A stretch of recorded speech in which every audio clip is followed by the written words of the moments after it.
C'est un plaisir de vous revoir dans ce journal. Mesdames et messieurs, bonsoir. Voici l'essentiel des informations de ce samedi. Les grands hôtels de la capitale seraient actuellement victimes des actes de banditisme. Selon le rapport de la sûreté urbaine d'Antananarive, la SUT, l'hôtel Carlton à Anous en a fait la triste expérience. Un des clients de cet hôtel 5 étoiles, un ressortissant français, a été victime d'un vol dans l'enceinte même de cet hôtel pendant la tenue d'une conférence. 3 des bandits ont été déjà appréhendés et auraient déclaré à la police qu'ils ont déjà fait le même coup dans d'autres hôtels et même à la chambre de commerce d'Antananarive. Plus de détails sur cette affaire dans ce reportage d'Anna Muriel. Selon le rapport dressé par les responsables auprès de la sûreté urbaine d'Antananarive, ces derniers jours ont vu un accroissement du nombre de pillages se tenant dans des grands hôtels ou encore des lieux hautement surveillés de la ville. En effet, les malfaiteurs participent bel et bien à des conférences. Ils s'inscrivent à la fiche de présence présentée à l'entrée. Durant toute la conférence ou l'atelier, ils observent ceux qui possèdent des matériels qui les intéressent et trouvent ensuite le meilleur moyen de les voler en douce. C'est ce qui s'est passé mardi dernier dans l'enceinte de l'hôtel Carlton à Anous. Une bande de malfaiteurs ont pris possession des matériels appartenant à un ressortissant français qui était parmi les intervenants à une conférence. Comme il allait partir le soir de mardi, il a adressé une procuration à l'endroit de l'hôtel pour se charger de suivre l'affaire. 2 de ces malfaiteurs ont été arrêtés, 3 autres sont encore recherchés. Toutefois, ont rappelé les responsables, les enquêtes poursuivent leur cours. Ces malfaiteurs ont avoué que ce n'est pas la première fois qu'ils réalisent de tels actes dans de tels lieux. Ils ont déjà volé et pillé dans l'enceinte de l'université d'Ancat, toujours durant une conférence, durant une série de conférences dans les locaux de la Chambre de commerce et de l'industrie d'Antananarive également. Outre cela, la vente et l'achat d'armes illicites continuent encore de battre leur plein. Une femme a, sans le faire exprès, laissé tomber 200 sacs, un PA artisanal, juste devant le commissariat de police de Tsaralalane jeudi dernier. Elle a été interpellée par les forces de l'ordre auprès de la police nationale. Après enquête, elle a avoué qu'elle vend effectivement des armes. Outre le PA artisanal, un chargeur de fusil à pompe a également été trouvé dans son sac. Le montant de ces 2 matériels est estimé à hauteur de 4 millions de francs malgaches. Les responsables au niveau de la sûreté urbaine de Antananarive ont rappelé que les mesures de sécurité et d'assainissement ont été renforcées. Le cadavre d'un homme d'une trentaine d'années a été retrouvé ce matin sur la nouvelle route reliant le bypass et Akatbaouk. Il avait les mains et pieds attachés et sa tête a été recouverte d'un sachet. D'après le constat effectué sur place, cet homme pourrait avoir été tué d'une manière barbare, très violente. Écoutons le compte-rendu de Marna Tunjaf et de Chanel.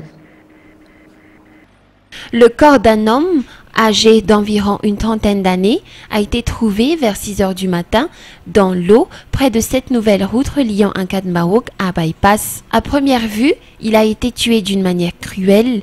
Ses membres ont été liés par un morceau de tissu, tandis que sa tête fut enfouie dans un sachet plastique. Selon la population riveraine, cet homme a été tué avant même qu'il soit jeté par ces criminels sur ces lieux. Des traces de sang ont été trouvées sur la route, près du corps. Ce lieu est plongé dans le silence et dans le noir la nuit, ont expliqué les responsables, ce qui explique pourquoi des lieux pareils comme ceux d'Akatbaouk sont devenus des lieux où les criminels y jettent les cadavres. Dans un tout autre sujet, le Conseil régional des ONG au sein de la SADC a envoyé un représentant dans la Grande Île. Durant cette semaine, François Eutedi a rencontré plusieurs hauts responsables de l'État, des ONG et des membres de la société civile durant son passage. Cet après-midi, certains membres de la presse ont rencontré ce représentant de la SADC, département ONG Antananarive. Yves Janel. Le Conseil régional des ONG au sein de la SADC a été créé en 1998. Il n'a été qu'effectif qu'en 2004.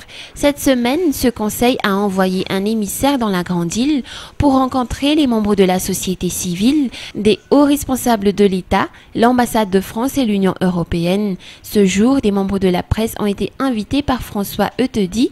Cet émissaire du Conseil régional des ONG a discuté de la situation du monde de la presse à Madagascar. Il a notamment recueilli les avis des journalistes présents. Notre mission s'inscrit dans le cadre de recueillir les différentes opinions des différents acteurs, voir les progrès réalisés, voir les défis majeurs qui entravent la résolution définitive de la crise et voir ensemble quels axes dans lesquels nous apporterons notre expertise ou notre appui aux acteurs non étatiques de la société malgache, mais dans les soucis globaux de la société malgache vers une relance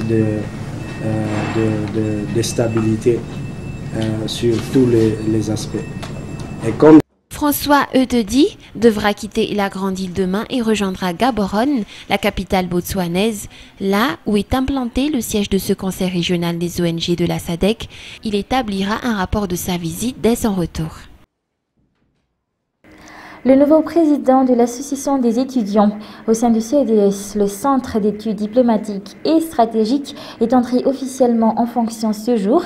La journée d'aujourd'hui était également une occasion pour le bureau de cette association de dresser un rapport de la dernière Assemblée générale, mais aussi des perspectives et bilans des activités de cette association estudiantine au sein du CEDS. Anna Muriel.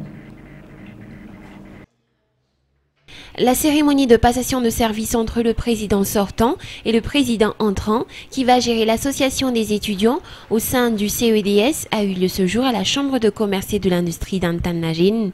Une des priorités de Rapanarivuzou, celle qui a été élue à la tête de cette association pour un mandat de 2 ans, est de continuer et d'améliorer les efforts pour atteindre les objectifs fixés par l'association. Nous allons continuer, on va faire dans la continuité et dans l'innovation. Parce qu'on ne peut pas arrêter quelque chose qui a été bien fait. Donc on prend ce qui est bon, on essaie d'innover pour ne pas tomber dans la monotonie. C'était également une occasion de présenter le rapport de la dernière Assemblée générale qui s'est tenue le 10 septembre dernier, de présenter également les réalisations et les perspectives de l'association, ainsi que les membres du nouveau bureau. 350 étudiants ont poursuivi leurs études auprès de ce centre d'études diplomatiques. La formation dure 1 an. Ces étudiants proviennent de divers secteurs et cela est perceptible même au niveau de la présidence, car le président sortant est un haut fonctionnaire de l'État. Rapanarivuzou est issu du secteur privé et la présidence a déjà été confiée entre les mains d'un officier militaire.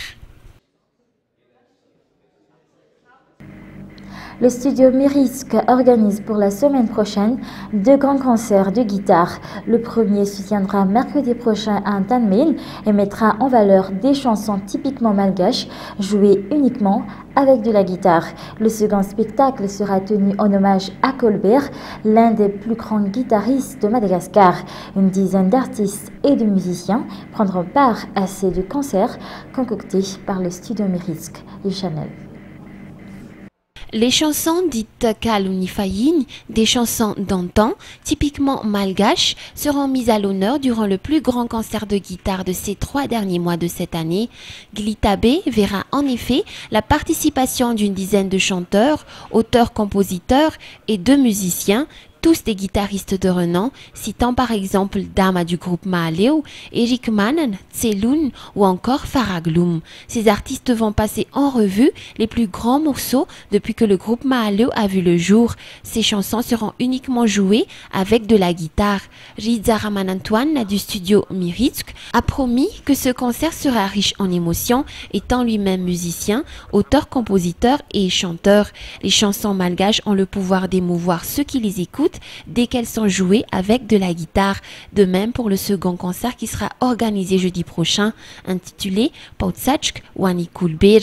Ce concert sera dédié à Kulibir, l'un des plus grands guitaristes malgaches, celui qui n'a pas gardé son talent pour lui.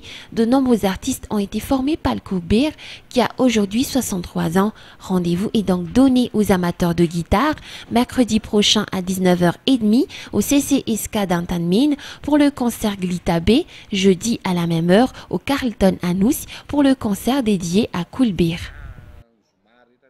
C'est la fin de ce journal. Merci à vous de l'avoir suivi jusqu'à la fin. Je vous donne rendez-vous la semaine prochaine. Restez avec nous pour la suite des programmes.